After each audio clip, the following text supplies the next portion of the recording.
Thank you very much. Thank you very much, Madam Speaker, for recognizing me to join this very important debate, this anticipated debate on the appropriation bill for the financial year 2025.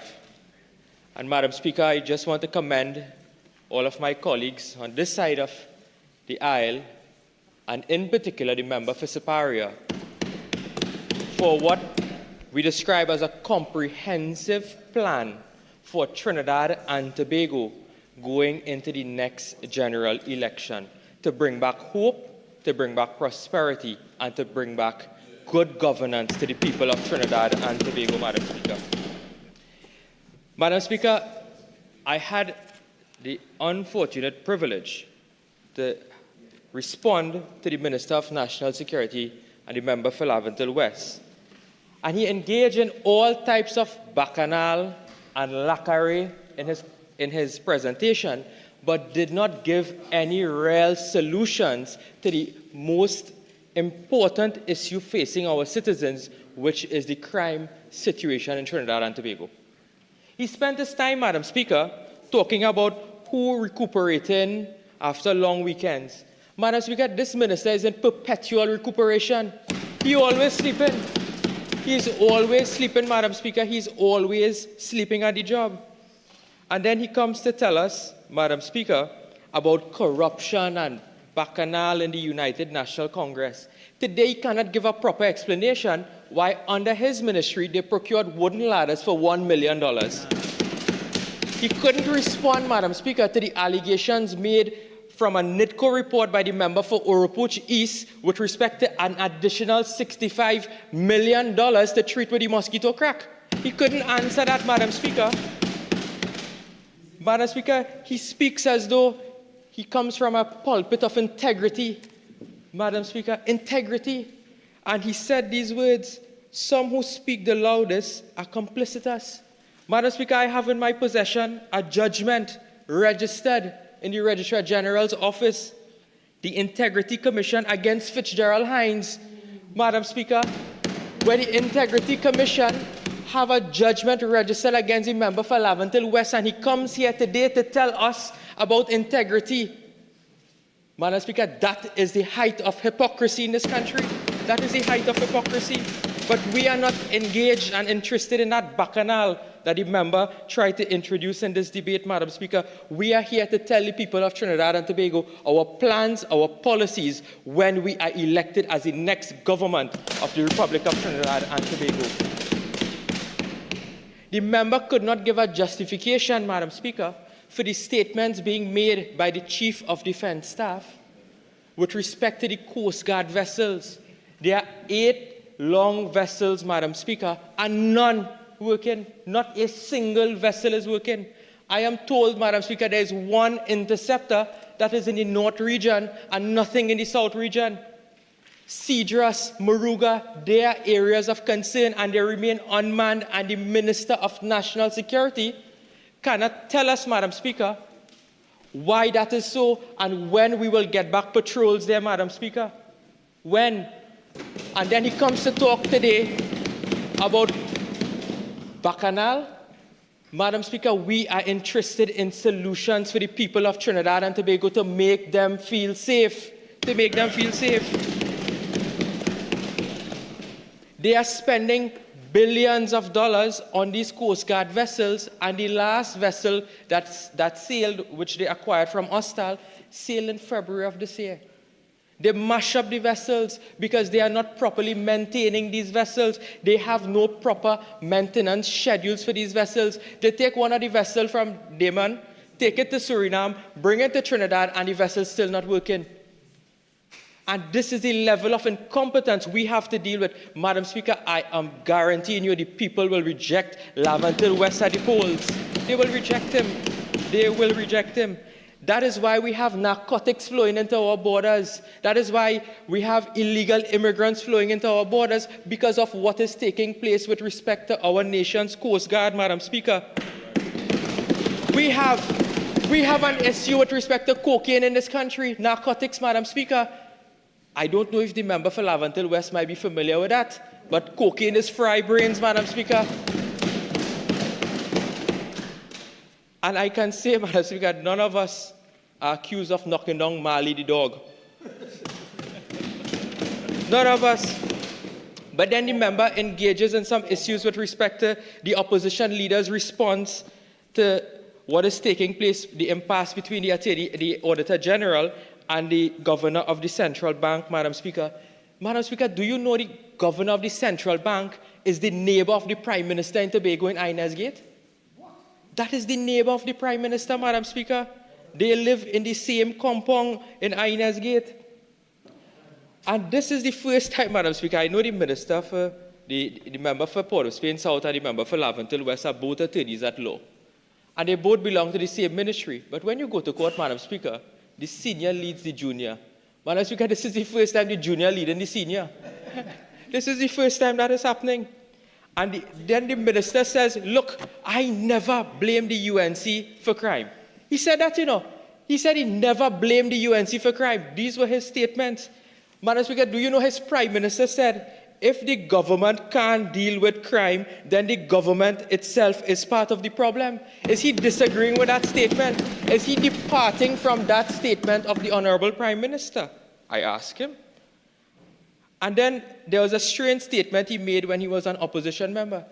He accused the UNC government, when UNC, in fact, Madam Speaker, the statistics will show that every time the UNC is in power, crime is lower. You know the member for Laventille West say crime is lower when the UNC is in power because people don't report crime. Madam Speaker, that is not true. It is because we had policies, we had boots on the ground, we had vehicles on the road, we had patrols, we had community comfort patrols, we had CCTV cameras, we had the intelligence agencies working, we had the Coast Guard working, Madam Speaker, a holistic approach to fighting crime, be the soft method, the hard methods, Madam Speaker. We had the approach for dealing with crime. They have shut down youth programs. They have shut down many of the training programs. They have shut down, and in fact, they have decimated the intelligence agency and environment of Trinidad and Tobago. And I will get to that with respect to the expenditure under the SSA, Madam Speaker, because those are very important matters. We must let the population know with respect to where their money is going. And then he tells us about military-grade weapons are being used in crime scenes. Well, how did it get here? We don't manufacture firearms in Trinidad and Tobago. They had to be imported in Trinidad and Tobago. But when you have the borders, Madam Speaker, without any security, when you have over 132 entry points in Trinidad and Tobago, and you have no Coast Guard vessels out there, you expect the firearms to get in here. And the minister cannot tell us what is the solution to that. These are matters not confirmed by the United National Congress. These were put on the public record by the Chief of Defense Staff. He said it. We didn't say it, Madam Speaker. We did not say it. And crime, Madam Speaker, is a holistic approach, and we all agree to that. The United National Congress understands that. And I think the opposition leader outlined clearly, Madam Speaker, the plans with respect to crime fighting, together with the criminal justice system. It was clear. It was absolutely clear, Madam Speaker, when we get into power, we will deal with the criminals, we will deal with the criminal justice system, Madam Speaker. We will deal with it. Because under this minister, Madam Speaker, there was a total of 2,100 murders.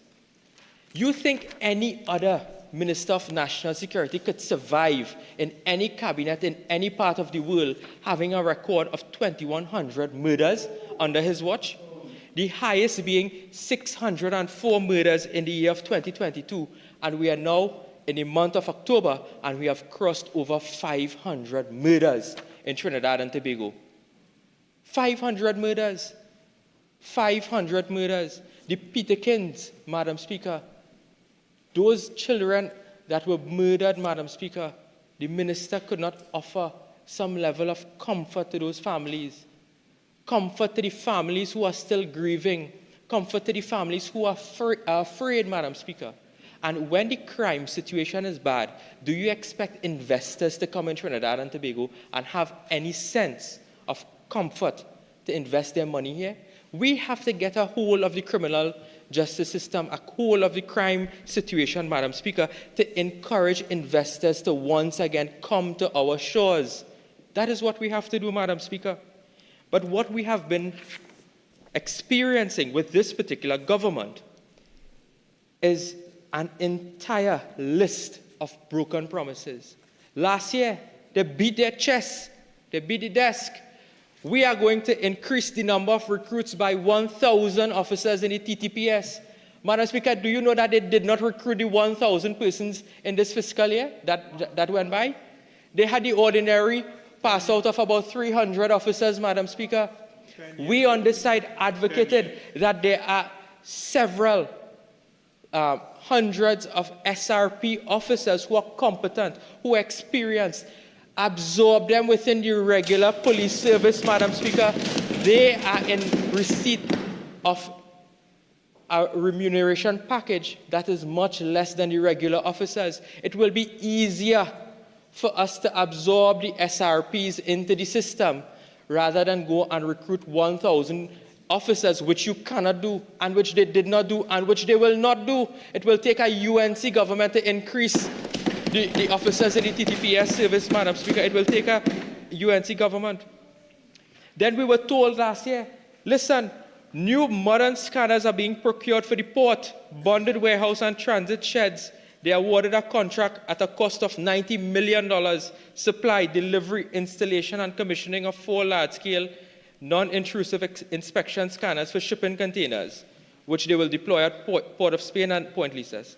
You know, the Minister of Finance came to the Upper House this year, around July 2024 or so, Madam Speaker, and indicated, well, the scanners are reached yet. We'll still have to wait for them. They will still have to wait for the scanners at the port. Then they tell us, look, there's an established riverine police unit at Carenage, and they allocated the sum of $15 million. You know how much they spent on that unit, Madam Speaker? $0. $0. They allocated $15 million for the riverine unit last year, and they spent not a single cent on it, but they allocated $50 million for fetting and gallivanting, Madam Speaker. $50 million for that. And they allocated $80 million, hear this one, for new vehicles and equipment for the police service. New equipment, you know, and new vehicles for the Trinidad and Tobago Police Service, Madam Speaker. Well, Madam Speaker, I had a look at the PSIP, and I want to be very accurate when I quote here. At page 87 of the PSIP, hear what it says. Purchase of vehicles for the police service. In preventing and detecting crime, the acquisition of vehicles is critical to increasing mobility and visibility of officers. The TTPS continued to execute its planned expansion of the fleet of vehicles to approximately 2,000 over a period of time. However, no vehicles were procured in this fiscal year. This is the PSIP confirming no vehicles for the Trinidad and Tobago Police Service was acquired in that fiscal year, Madam Speaker. That is shameful. That causes, Madam Speaker, the police service to now be under-resourced. We have heard the amount of derelict vehicles within the TTPS. We have heard that when you call a police station, the first thing they tell you, hey, we have no vehicles, you know. And then you have monies allocated and you are not spending the money. Not a vehicle, according to the PSIP book, Madam Speaker, was procured for the fiscal year 2024. Shame. And persons in this country have their homes invaded. They are being robbed, murdered, Madam Speaker. Police don't have no vehicles, and you could come to tell us to report that you couldn't buy vehicles for the TTPS. Confirmed black and white in their own PSIP documents that they have provided to this Parliament, Madam Speaker. Not a single vehicle. Then, Madam Speaker, they were talking about the purchase of 2 search and rescue surveillance fixed-wing aircrafts that they will now procure for this financial year, 2025. You know, when you look in the yellow books, there were no allocations placed in the air guard for the purchase of these items or these assets. None, Madam Speaker. In fact, I don't know if they acquire these new assets, whether they will have pilots to fly them. Because there's an article from The Guardian dated the 5th of February 2023, Madam Speaker, And this says 3 senior specialist pilots resigned from the Air Guard. And what the Air Guard is saying, Madam Speaker, and those persons that are quoted in the article, there's a Trinidad and Tobago Guardian article, they said to compound the situation, 2 pilots who withheld their names said while they are junior helicopter pilots in the Air Guard, they do not have the necessary skills. National security sources said it would be a safety risk for the junior pilots to fly by themselves. The young pilots, sources said, need to be trained, and that would take some time. So you're going to buy a plane and you have no pilots to fly them, Madam Speaker. So you have, Madam Speaker, a TTPS without vehicles, a Coast Guard without boats, and an Air Guard without plane and pilot. So the Air Guard can't fly, the Coast Guard can't sail, and the TTPS cannot drive. And that is the result of over, Madam Speaker, billions and billions of dollars being pumped into national security every single year, Madam Speaker. Then we have the SSA, because the SSA plays a critical role in crime fighting. This is the central body that deals with intelligence gathering capabilities in Trinidad and Tobago. Madam Speaker, I have the budget here for the SSA. And that is very shocking, Madam Speaker, when you look at the numbers with respect to what the SSA has been allocated and what they will spend in the next financial year, Madam Speaker. The SSA, Madam Speaker, for the period 2015 to 2024, spent $2 billion Trinidad and Tobago dollars. $2 billion, Madam Speaker. They are allocated a further $270 million. And that entire SSA collapsed recently, Madam Speaker. You remembered when they had the resignation and the firing of several high officials of the SSA, they had to be replaced. So if the intelligence community is not, in fact, Madam Speaker, operating at capacity, how do you expect the Trinidad and Tobago Police Service to fight crime also? Because they are the ones who will pass on the intelligence to the operational units such as the Defense Force and the TTPS in order to fight, detect, apprehend criminals, Madam Speaker. That is what you have a whole holistic approach and fight against crime. Then, Madam Speaker, when you look at other issues within the Trinidad and Tobago Police Service, you have to look at the manpower available at the TTPS. There, currently right now, Madam Speaker, the sanctioned strength of the TTPS is 7,844 officers. 7,844. The actual, Madam Speaker, is now 6,447. So we have a deficit of around 1,000, over 1,000 police officers within the Trinidad and Tobago Police Service. And you now have officers in the Trinidad and Tobago Police Service, Madam Speaker, who are overworked. There are several divisions of the TTPS, and they are assigned to various divisions of the Trinidad and Tobago Police Service. And, Madam Speaker, what happens in this instance is that when you have a lack of manpower within the TTPS, now these officers will have to claim something called overtime. Yeah? Madam Speaker, according to the yellow books, in Trinidad and Tobago, when you look at the recurrent expenditure for the Trinidad and Tobago Police Service, Madam Speaker, would you believe that the overtime bill for the Trinidad and Tobago Police Service is $418 million? $418 million in overtime. They have now allocated an additional $400 million in overtime payments to the Trinidad and Tobago Police Service. Madam Speaker, it is very simple. You don't need rocket science to figure this out. If officers are claiming overtime, it means you have a lack of manpower, and therefore you need to recruit more and more police officers. But what they have done, Madam Speaker, is promise that they will do work on the Trinidad and Tobago Police Service Police Academy. The work has not been completed. You don't have the proper facilities for training, for studying, for certifying these police officers, Madam Speaker, and therefore that is why we are in this position. You have enough money, but you don't have enough management in the TTPS, Madam Speaker. You don't have that. Look, I have some of the bills here. This is from the overtime section, ASP Finance Branch, Madam Speaker, DCP operations for the period 1st of January 2023 to the 31st of December 2023. And the bill, Madam Speaker, for one particular area, which is operations, was $160 million in overtime. The Port of Spain Division, 11 million. Northern Division, 23 million. Central, 9 million. Tobago Division, 8 million. Here this one, Guard and Emergency Branch, $25.8 million. Western Division, 8 million. Northeastern, 9 million. Southern Division, 18 million. Eastern Division, 8 million. Southwestern Division, 9.8 million. IATF, $22.6 million, Madam Speaker. DCP Administration and Support, which comprises Community-Oriented Policing, Mounted and Canine Branch, Traffic and Highway Patrol Branch, Transport Branch, Finance Branch, $16.8 million in overtime. DCP Intelligence and Investigations, Court and Process, PSB and CID Stolen Vehicles, $2.85 million in overtime. Madam Speaker, we have a problem in this country with respect to the management of the human resource of the Trinidad and Tobago Police Service. We have a management problem.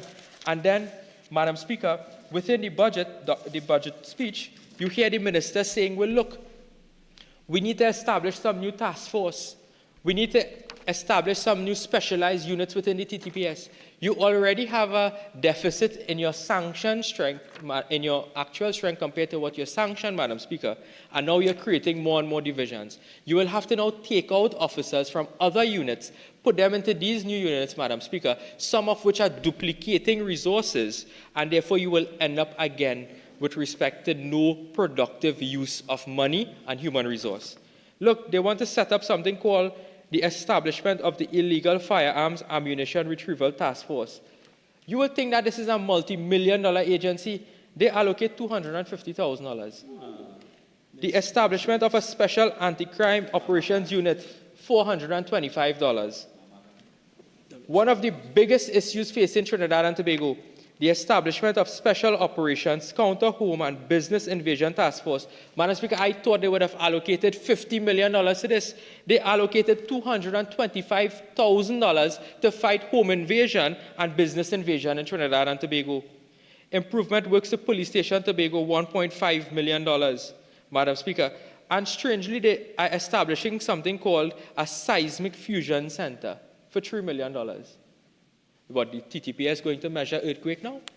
A seismic fusion center. I don't understand that allocation. We might get some more answers when we come to the Standing Finance Committee, Madam Speaker. And these are some of the issues with respect to the human resource management within the Trinidad and Tobago Police Service.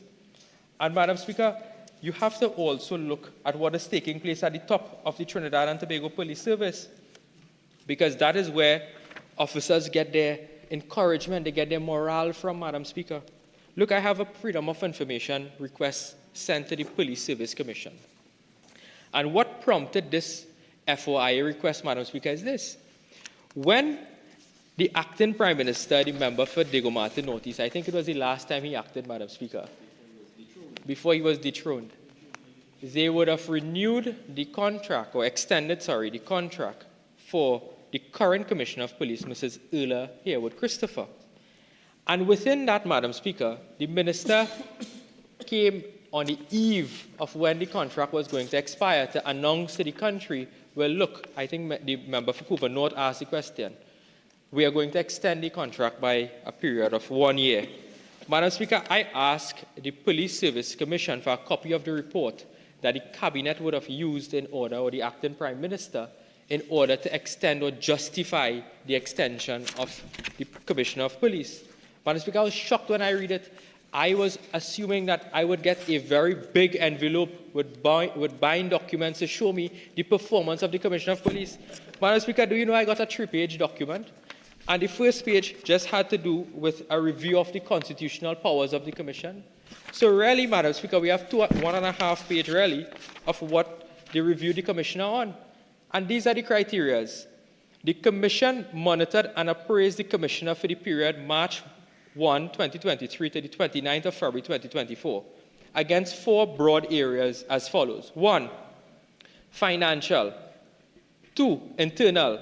3, customer. 4, learning and growth. And 5, competencies. Madam Speaker, do you know it had nothing there to do with crime fighting? None of those 5 criteria had to do with crime fighting. or intelligence gathering or measuring against the crime statistics. Madam Speaker, this is what the Commission found when they evaluated these 5 criteria of the Commissioner of Police. The Commission has rated the performance of the Commissioner for the period March 1st, 2023 to the 29th of February 2024 as good. As good, Madam Speaker. After 600 murders, after 500 murders this year, after many home invasions, they have now certified that the Commissioner performance is good, Madam Speaker. And then they said, listen, they also considered that there were areas for improvement in the Commissioner's performance, such as crime reduction and detection. Madam Speaker, I would have thought that would be the first criteria they use whether or not to extend the term of the Commissioner of Police. Completion of updating internal policies and orders and customer service in the police service. Madam Speaker, this is what they said. Some of the improvements and some of the achievements of the Commissioner of Police were setting up the police hospital in Barataria, the creation of an aid memoir for officers, improvement works in divisional command centers, and hosting a successful association of Caribbean Commissioners of Police conference. Nothing about crime fighting. Nothing about crime fighting or crime reduction, Madam Speaker. And that was not included here, Madam Speaker, with respect to the promotion mishap. But these are some of the pertinent matters and gives an outlook of why Trinidad and Tobago is in the position we currently are in when it comes to crime fighting and crime reduction. We have to get serious in this country, Madam Speaker.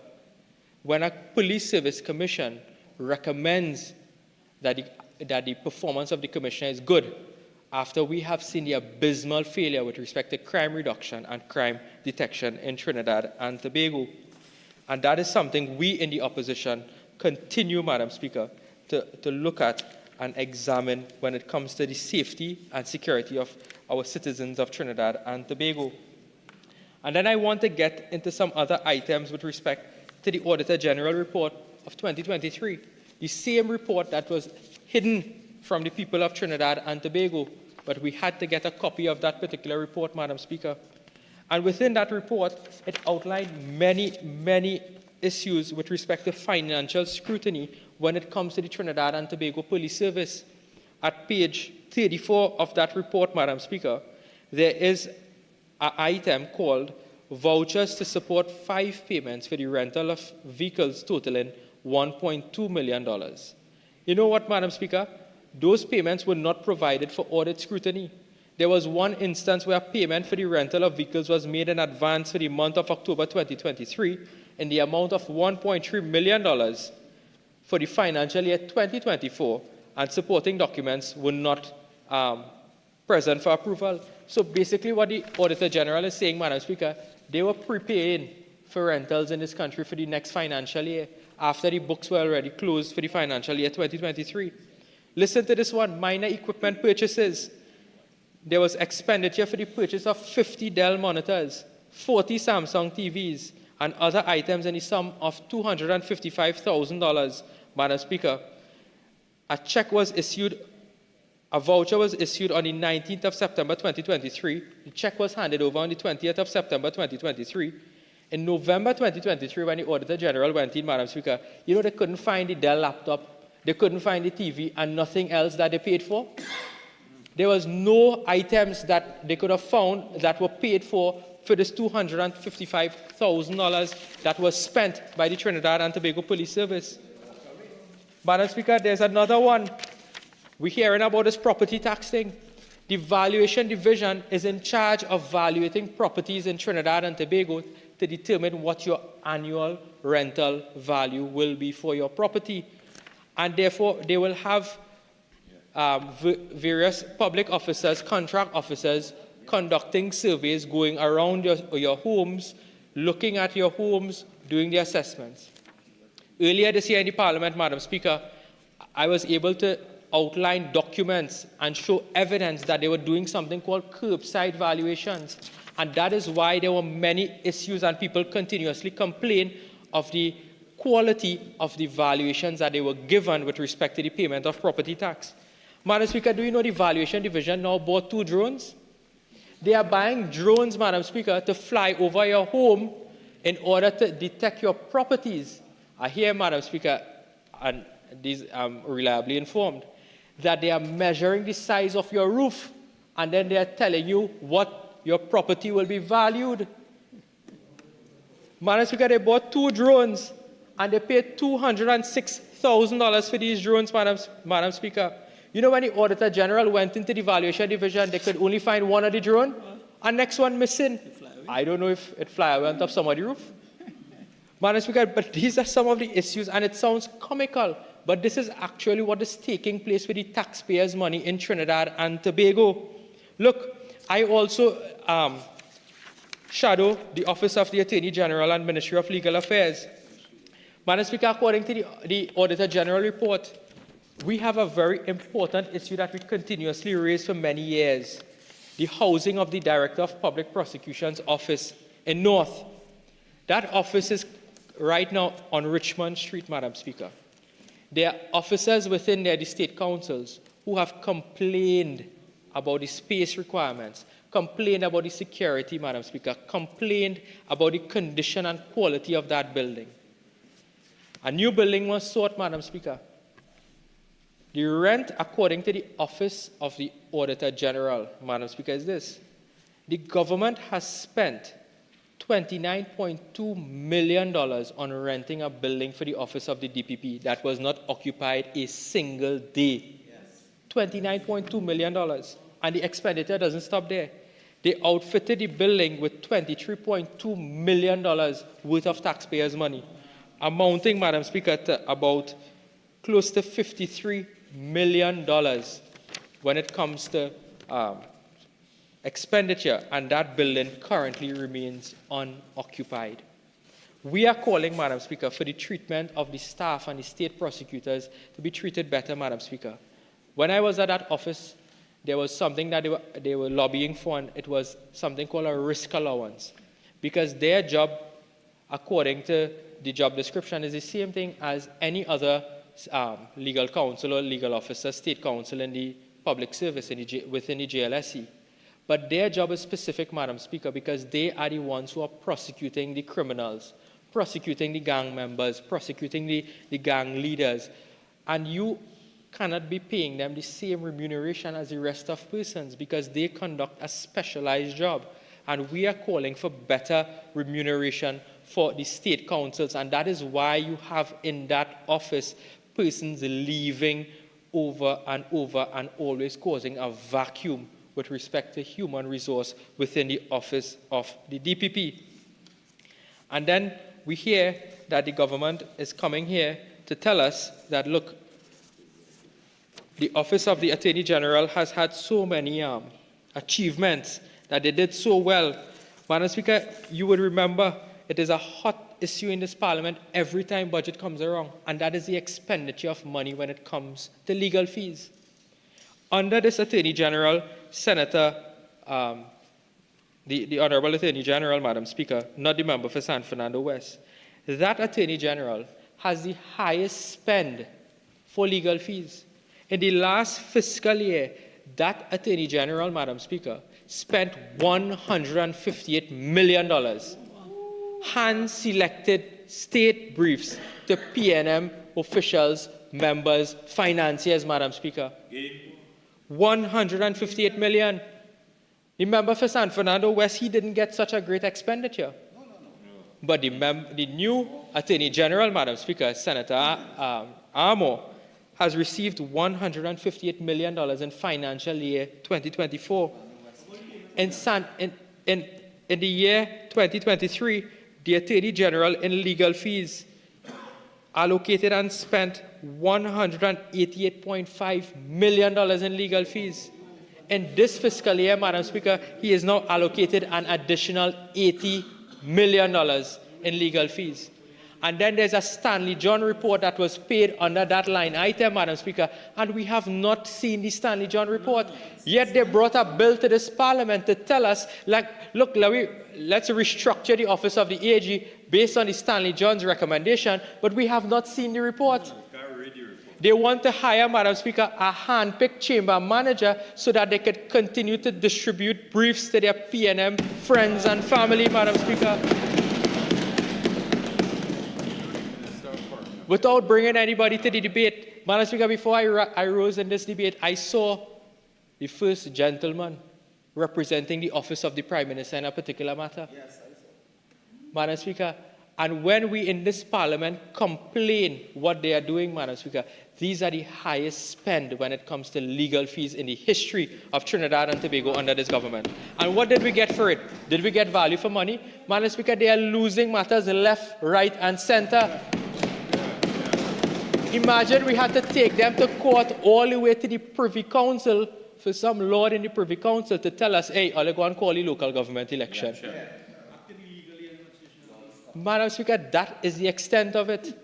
That is the extent of it that we have to face in this country with respect to what this government has placed the population under. And then we have something called a crisis of credibility in this country. When I say that, I want to examine a particular statement that the Minister of Finance made. And this can be found at page 174 of the budget speech. He said, this turnaround did not happen by chance or by magic. Our economic success is a result of two factors. However, if one listens to the uninformed naysayers, you will have no idea that our economy has grown for 3 consecutive years and our revenue base is now higher than it was 5 years ago. He said that. Madam Speaker, I have in my hand a copy of an affidavit filed in the matter of Teresa Dure against the Attorney General and the Trinidad and Tobago Revenue Authority. Matter is completed. There is no appeal. The matter has been exhausted at the Privy Council.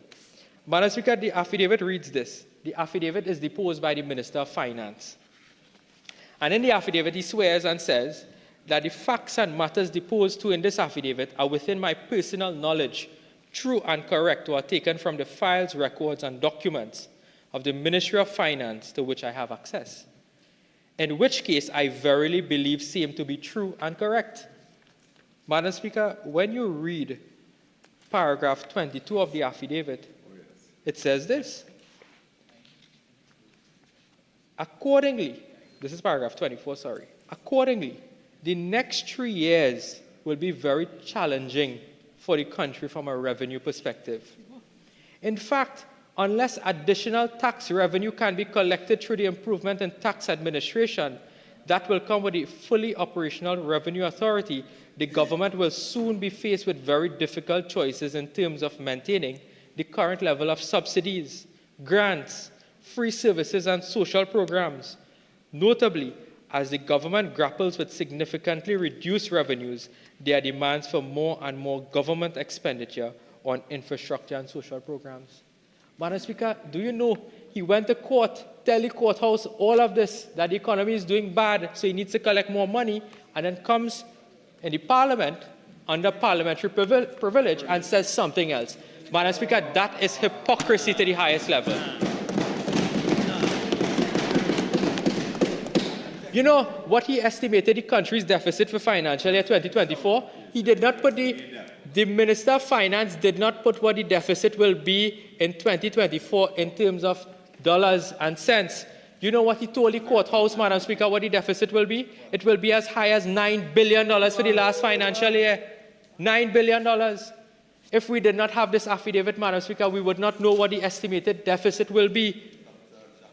He said, this is, you know, he congratulated the Minister of Finance, congratulated the Minister of Energy, I think about 3 or 4 times within his speech. I believe he is fighting for his job in the next general election.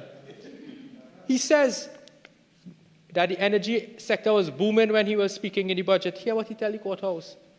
He said, in fact, oil production in this country is half of what it was 15 years ago. And gas production is 35% less than what it was 10 years ago. Such production is not expected to improve until 2027, when it is expected the gas from Venezuela will become available to the country. How can we believe that? Madam Speaker, it will take a UNC government to restore the economy, Madam Speaker, not this PNM government. We have lost faith in this government. The people have lost confidence in this government. There is a crisis of credibility with respect to this government. He then tells us in the budget statement, Madam Speaker, that there was a surplus budget in the year 2022, and not because of their policy, no, because it had a war in Ukraine. And in that, Madam Speaker, the last time I checked, a surplus means that you have more. It will mean that you have more revenue and you will have less expenditure, so you get more money in your pocket. The Auditor General, after auditing the books in 2022, found this. She said that the expenditure for financial year 2022 was $58.9 billion, and the revenue was $58.7 billion. So if you subtract 58.9 from 58.7, Madam Speaker, it left you with a deficit of about $262 million. So again, Madam Speaker, the minister came with untruths to this parliament. There is a crisis of credibility. We cannot believe anything he has to say. We cannot believe anything that this minister has to say. And then the member for Arima will come to tell us about the CSO data. We have heard time and time again when economists complain in this country that the government is establishing policy without proper and credible data. And we are seeing it right before our eyes. We simply cannot believe a thing that this government has to tell us. He's telling us one thing in the courthouse, and then he's telling us a different thing in the parliament. Telling the courthouse, look, the economy is about to fall down, and coming to the parliament to beat his chest to say, look, we have done so well, and you should vote us again. Madam Speaker, the people will reject them at the polls, 2024 or after. And then he tells the public servants, watch, you can't get your 10%, you could get 5%, and we give you 4% for the last bargaining period. Madam Speaker, I was very surprised by that statement, because, you know, before the budget debate, you often consult with your constituents. And we in the United National Congress conducted several pre-budget consultations in almost every corner of Trinidad, Madam Speaker. 39. And we have had enormous response from the population telling us what their problems are, what their recommendations are. And when we spoke in this budget debate, Madam Speaker, we stood on the shoulders of most of those people who gave us ideas, policies, and problems that they are facing. So we don't speak here for ourselves, Madam Speaker. We speak here for the people of Trinidad and Tobago. Now, the minister is saying, look, 10% is too much. The opposition leader gave a position that they should offer 10% to public servants. The minister said, no, we will crash the economy if we do that. Madam Speaker, I have a letter dated the 8th of December 2023 from the Office of the Permanent Secretary, Ministry of Finance. And in this letter, Madam Speaker, it was to the workers who they want to bring under the TTRA. And under the TTRA law, there are various options where a public servant can exercise in order to come under the TTRA. Member, you have 2 more minutes of original speaking time. You're also entitled to 10 additional minutes to wind up. Thank you very much, Madam Speaker. I will use the allocated time. And there are several options. So one of the first options is that you can voluntarily retire from the public service. But then there's another option, where if you are in the public service, you could transfer to the TTRA on terms and conditions which, taken as a whole, are no less favorable that was enjoyed by the public servant in the public service. And I want to quote from the letter here, Madam Speaker. So they're telling the public servant, if they exercise this option, this is what they're entitled to. An attractive compensation package has been designed for the staff of the TTRA. You have been acting in the position of, and for anonymity, I will leave out the person's name, and will be offered an equivalent position in the TTRA. The salary band is identified below. Please note that your final monthly base salary will either be a minimum of 10% more than your existing base salary or the minimum of the band, whichever is higher. So what they're saying here in essence, Madam Speaker, is this, that if someone transfers to the TTRA, they're giving them the 10%. But if you remain in the rest of the public service, you're getting 5%. Madam Speaker, there's a crisis of credibility when it comes to this government. Hear what it says. To encourage people to come over to the TTRA is this. The TTRA will also offer several benefits, some of which may include a health plan, life insurance plan, pension plan, vacation leave, sick leave, personal leave, transport facility, car allowance, mobile data and internet, professional membership and subscription and overtime. You're giving the rest of the public service, Madam Speaker, pennies, but you're encouraging persons to come over the TTRA, resign, transfer, Madam Speaker, and giving them the 10%. We call on this side, Madam Speaker, for every public servant to be given that 10%. We adopt the statement of the leader of the opposition. You cannot continue to discriminate against workers in Trinidad and Tobago. You can't discriminate against them, Madam Speaker. Then I hear the government talking about an e-passport. We have heard about this e-passport. Monies were allocated in the last budget. You know they spent no money on the e-passport, Madam Speaker. They have something called the fingerprint system. When you travel to other jurisdictions, you have fingerprint when you pass through customs. Madam Speaker, again, money was allocated for that. They spent none. And that is why we are in this position. Look, they want to implement e-passport with chips, and you still have to follow the custom form when you're in Caribbean Airlines flying back to Trinidad, you know. You know how much people complain about that customs form, Madam Speaker? In fact, the Minister of Finance, about 3 or 4 budgets ago, said that they will abolish that form. Madam Speaker, if you go away now and come back, you have to follow that form. It's a book law. It's a book. Look, they want to say, Madam Speaker, that they want to go cashless. Cashless, use your card. Do you know that they have cut the allocation or the amount of money that you are allowed for Forex or US on your credit card? So when you go cashless, Madam Speaker, you will have limited spending ability when it comes to foreign exchange through US currency. There are some other issues that I wish to raise, Madam Speaker, with respect to my portfolio. Earlier, again, in this Parliament, I raised issues with respect to the difficulty with respect to registering deeds in the registry. Madam Speaker, we are asking for that process to be streamlined. With respect to subdivision approvals for RPO lands, many persons are finding it difficult to get local health approval. We are asking the government to look at that because persons cannot conduct conveyances or transfers. It's very difficult and expensive. If you buy a piece of RPO land, 1 acre, 2 acres, it's difficult to get the subdivision. And if I have to declare interest, Madam Speaker, I'm an attorney at law, and these are some of the issues that I have identified in practice and were raised with me by other practitioners. With respect to stamp duty, Madam Speaker, there are many persons in this country who have worked very hard, built large homes that are now very valuable, and they find it difficult to give those homes to their children because of the high stamp duty that has to be paid. Before they die, they want to give their children, family member, whoever it is, their property, Madam Speaker. But the stamp duty prohibits them from doing that. We are asking that the government look at a revision of stamp duty on inter vivos gifts. Yeah.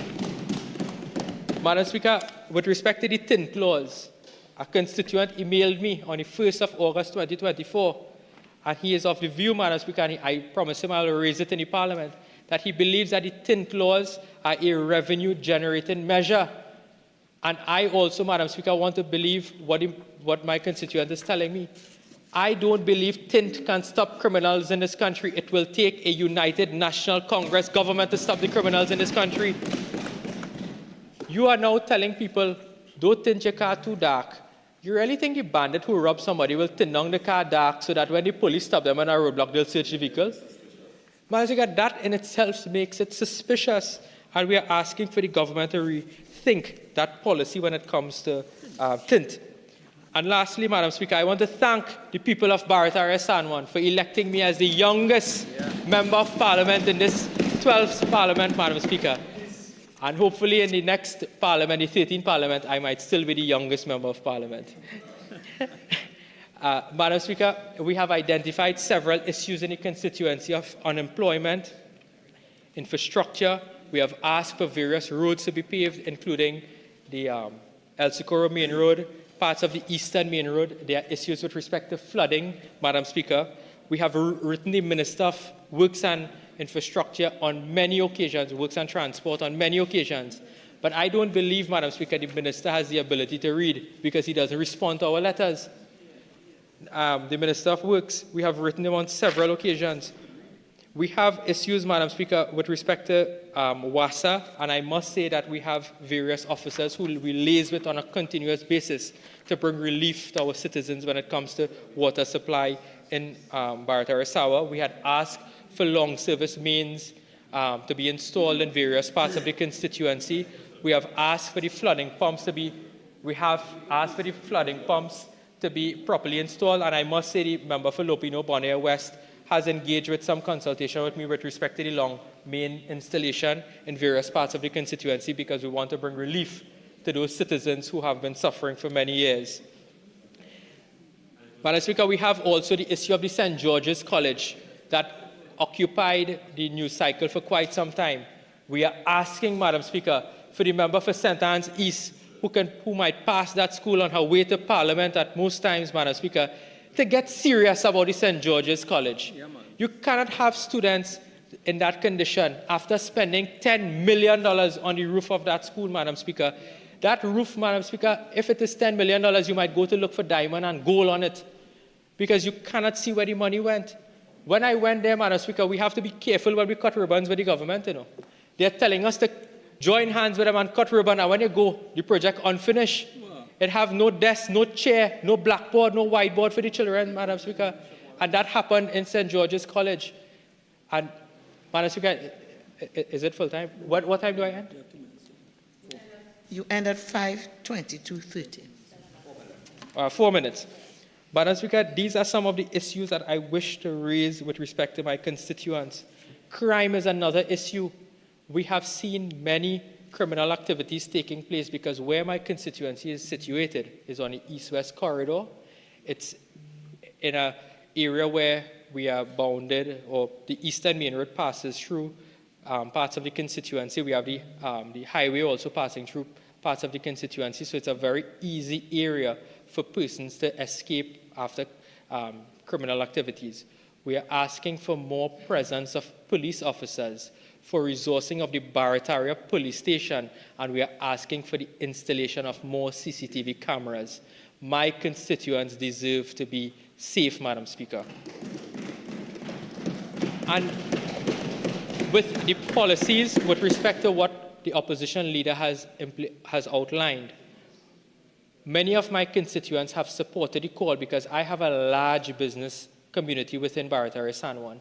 They have supported the call for gun ownership and easier access for legal firearms. Many constituents, and I border the constituency of St. Joseph and Arangwes and also parts of Boundary Road, there were instances of many home invasions. The member for St. Joseph was absent, but Madam Speaker, we on that part of the corridor are supporting the call for Stand Your Ground legislation.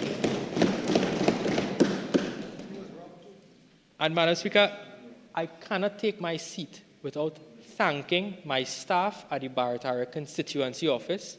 I want to thank the executive led by Ms. Aruna Mohammed, who has helped me tremendously with respect to activities in the constituency. We have hosted many Christmas, Diwali, Eid.